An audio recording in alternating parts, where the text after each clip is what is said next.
Our gentleman for the evening is Mr. Jesse Lott. Jesse Lott is one of the most respected artists in the city. His primary goal has not been recognition and financial success, but simply to communicate the true realism. His technique of collecting materials and making art is a mix of city-wise, urban, archaeology, and scientific method. First time I heard about Dreamcatcher was through Native American lexicon. When the wind blew through it, sometimes it made noise. When the sunlight came through it, it made changing images. Looking at it and listening to it as the sun went up or down would be just like entering a dream.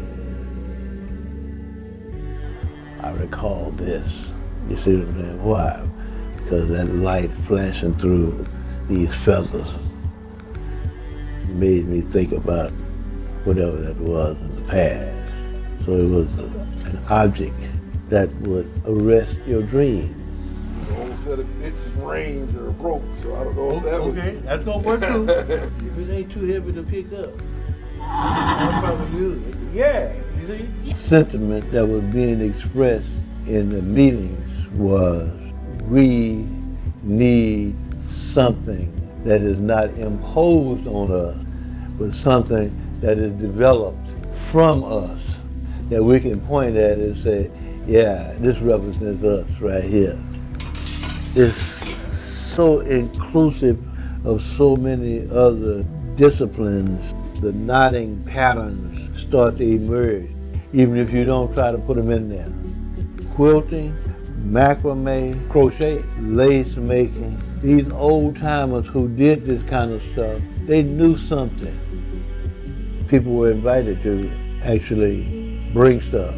In this instance, the Dreamcatcher was designed to be a reliquary for the neighborhood, so it would represent a collective consciousness. He was the first Black district fire chief in the city of Houston. You have set the ground and have set the stage for men and women like me, being African American in the Houston Fire Department, to rise through the ranks and see that it can be done.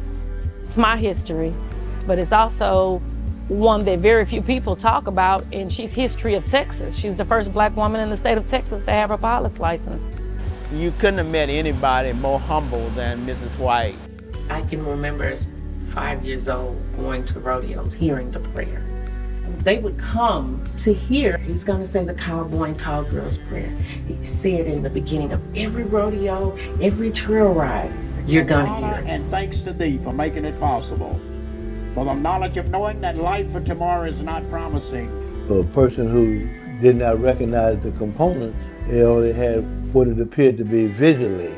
For those who made the contributions, they could look at it and go, oh, this is what my grandfather left me. And they would carry different kind of memories with it.